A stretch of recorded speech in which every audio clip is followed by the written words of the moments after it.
Perfeito. Então, galera, agora complementando um pouco, com dados um pouco mais diretos. Assim. A gente está vendo a dominância do Bitcoin subir, porque como avisado, todas as meme coins agora estão indo para onde? Pro Beleléu. Falei para vocês que Shiba Coin é o nosso Chihuahua Coin apelidado aqui no canal, né? Metade raiva, metade tremedeira, que é exatamente como a maioria das pessoas que investiram a casa em meme coins estão agora. Então, muito cuidado. As mais alternativas vão corrigir muito mais ferozmente do que o próprio Bitcoin, tá?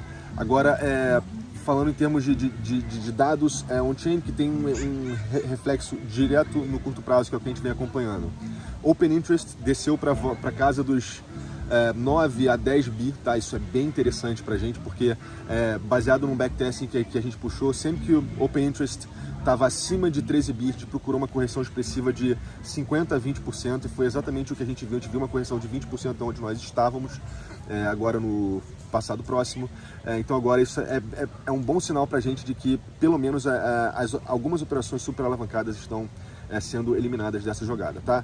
Outra coisa, a gente vê que a alavancagem global segue muito alta ainda, ou seja, e junto com isso temos um funding fee negativo. O que isso quer dizer, galera? Que nós temos operações grandes e fortes apontando para baixo. A super alavancagem, infelizmente, é um problemão em cripto, porque como o cripto tem uma variação muito maior do que os mercados tradicionais, uma alavancagem de 100x, 200, 400, 500x, que é o mais irresponsável possível, tem um efeito muito maior do que no mercado tradicional, que procura suas variações de dígitos pequenos, né? Diga-se de passagem. Então, a gente vai, infelizmente, observar esse comportamento da alavancagem cada vez atrapalhar mais a gente, porque quanto mais confiança tem nesse mercado, mais confiante a gente tem para os dois lados, né? Então, infelizmente, isso tem um impacto real pra gente, tá? Mas, mais uma vez, a gente não consegue, na live de quarta-feira agora, eu vou trazer para vocês exatamente qual é o ponto que a gente tem que mapear para começar a conversar numa possível reversão. A gente já adianta vocês, isso também vou trazer o estudo na quarta-feira, que independente do preço cair ou não, um rally de recuperação entrará, isso é questão de tempo. Eu já venho avisando vocês há muito tempo que nós iríamos do amor absoluto, da ganância absoluta para o medo absoluto, e vocês estão vivendo isso agora. E complementando com o que o Igor falou, estamos num momento em termos de indicadores, tanto on-chain e dentro de price action, que são muito parecidos com o que a gente viveu no início lá da crise da pandemia. Então a gente está vendo isso muito parecido agora, os comportamentos estão muito parecidos, e esses movimentos mais expressivos para baixo são comuns dentro dos cenários, dos parâmetros que a gente trouxe para vocês aqui, tá? Infelizmente, como a gente está, né, no meio da selva aqui, fica meio difícil a gente ir um pouco mais fundo no que diz respeito a gráfico, mas antes de eu fechar o vídeo aqui, da gente fechar o vídeo aqui, eu deixo um raciocínio para vocês. Na verdade, o Igão vai dar mais uma complementada. Então, família, só para completar que eu não consegui fechar em relação, então para que serve, né, a análise on-chain, se realmente a oferta sempre esteve positiva desde o ano passado, mas a gente está vendo um preço descendente vindo ao contrário desde o topo de 69 mil dólares.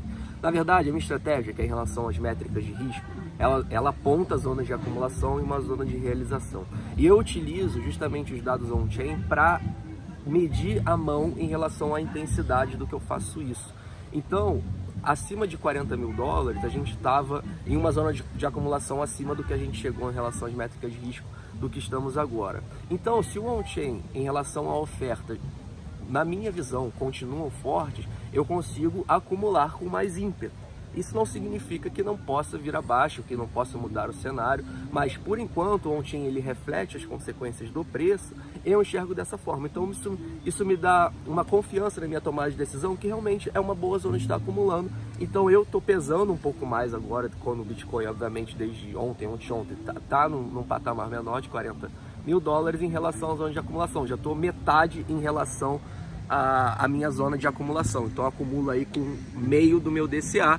E, como sempre também como sempre mostrei nesses vídeos, o DCA na zona de acumulação, eles vão tendo intensidade justamente para você ir fazendo caixa e poder aproveitar em um momento que você considera um preço mais interessante, que na minha visão agora é um momento, por exemplo, já tem algumas ordens posicionadas ali a 30 mil dólares, a um possível 27 mil dólares, justamente esse caixa que veio se acumulando em todo esse DCA com uma intensidade menor. Então o on-chain é simplesmente isso, né? As pessoas às vezes elas querem algumas respostas mirabolantes de como é que o preço vai se desenvolver, mas na verdade é tão simples quanto isso, é um DCA.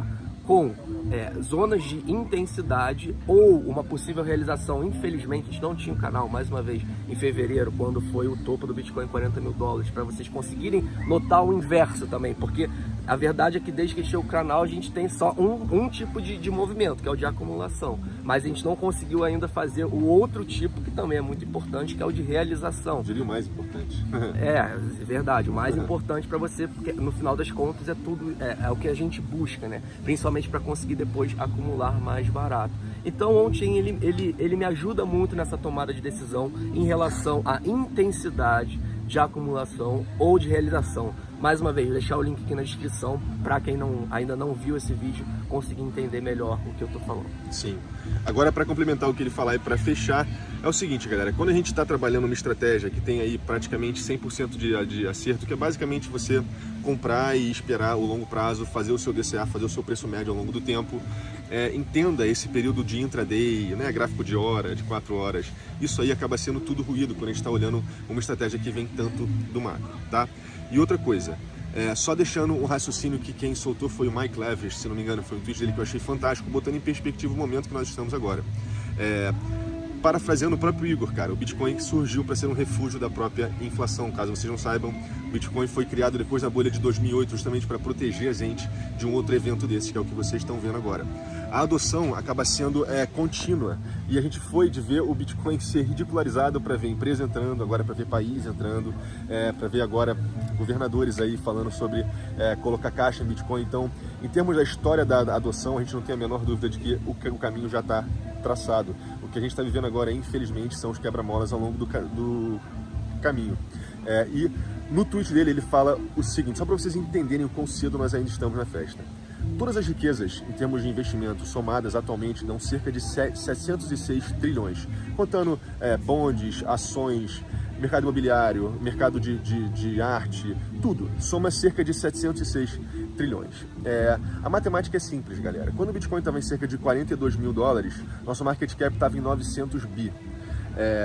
E a matemática que ele faz é muito simples. Quando o Bitcoin pegar, por exemplo, 1% de toda essa riqueza, que é o que ele já está fazendo, comendo o mercado do ouro, comendo o mercado de diversos ativos, a gente vai ver o Bitcoin com 1% desses 706 tri, a gente tem um Bitcoin aí a 336 mais ou menos mil dólares, ou seja, um 10x de agora. 2% disso, 660, 600 e tantos. E com 1% ainda estaria abaixo do ouro, né? Que seria 7 tri. Exatamente. E o ouro atualmente tem 10, acho que já chegou a 12 ou 15. Exatamente. Aí 3%, teremos um Bitcoin aí a $1 milhão. A gente sabe que o mundo não para de imprimir dinheiro, não vai de imprimir dinheiro. Esse fundo que nós tanto esperamos no macro, certamente vai ter um quê aí de impressão de dinheiro e de manipulação de capital. Então, no final das contas, o futuro segue próspero, como nós falamos. E, mais uma vez, a gente está aqui para mostrar para vocês, olha como a gente está preocupado. No final das contas, cara, quando o preço corrige assim, você tem que realmente se dar tempo, cara. Vai, foca no seu trabalho, foca na sua família, que é exatamente o que a gente está fazendo agora, e tem a sua estratégia traçada para chegar lá no fim, junto com a gente. Como ele falou, infelizmente, o canal ainda não existia naquela época. E, inclusive, a gente resolveu criar o canal para avisar vocês que o topo de 65 não era o topo. E vocês viram o que aconteceu logo depois, entendeu? Então, vamos todos juntos aqui, seguindo juntos e... Não, mais uma vez, você tocou nesse assunto do topo. Em maio, junho, julho, eu vejo um sentimento também um pouco similar de que as pessoas batiam muito nos comentários, porque realmente quando o Bitcoin corrige, não importa o que aconteça, quando o Bitcoin corrige, parece que a gente vê uma revolta muito grande das pessoas. É o medo, cara, é o indicador de medo e ganância, é medo traduzido em agressão, mas normal. E a gente já viveu isso, né, e naquele momento eu pelo menos apontava que realmente estava vendo uma forte acumulação de players relevantes. Eu acreditava em um segundo topo, que acabou se dando em $69 mil. É óbvio que eu esperava que o Bitcoin ele fosse fazer um ROI maior do que ele fez, só que eu acho que tem muita água para rolar ainda. A gente está em janeiro de 2022, o próximo halving é somente em 2024. Eu não descarto a possibilidade da gente ter, né, um desenvolvimento nesses 2 anos bem diferente do que a gente viu em ciclos anteriores. Lembrando que em ciclos anteriores, né, o que muita gente chama de bear market, eu não gosto de usar essa expressão porque cada um interpreta ela de uma forma, então pode, né, gerar é subjetivo. Mas, mais uma vez, um bear market, uma correção de 85% do topo, levaria um Bitcoin para $14 mil. Eu acho muito improvável que isso aconteça, bastante improvável.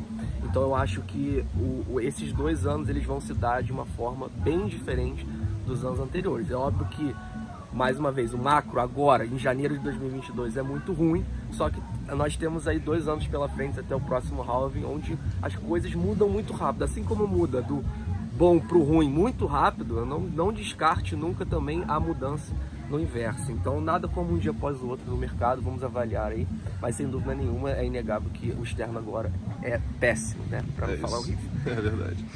Mais uma vez, família, se fosse fácil, estava todo mundo milionário, né? Olha só o remix entrando. Então com isso, fechamos o episódio de hoje. Espero que a gente tenha trazido pelo menos um mínimo de esclarecimento para você. Infelizmente, a gente não conseguiu estar na frente do PC de uma internet decente, mas estaremos com vocês sempre que possível, tá? Quarta-feira você já está de volta, né? Já faz essa live normal. Sim. E eu, a partir de sábado, também normal. Praticamente na semana que vem inteira eu vou gravar praticamente todos os dias de forma normal. Porque essa semana justamente a gente está aqui e não estou conseguindo fazer isso. Fechado. Tá bom, família? Então a gente agradece demais a audiência de vocês no Clube de Membros. A gente vê, óbvio, também mensagens muito positivas também, principalmente no Clube de Membros. Mandamos, você conseguiu mandar uma análise melhor lá, eu também mandei. O que a gente falou aqui foi resumido e um pouquinho mais longe lá dentro, mas tudo bem, no final das contas a nossa conta está para ser prestada com todos, né? Então, independente de qualquer coisa, estamos aqui. Vemos vocês nos próximos episódios, podem ter certeza, e vocês sabem que vocês podem contar com a gente com qualquer turbulência maior no mercado, tá? Ficamos por aqui, um abraço gigantesco. Um abraço, família. E vemos vocês na próxima. Beijo gigante. Beijo. Se cuidem. Fomos.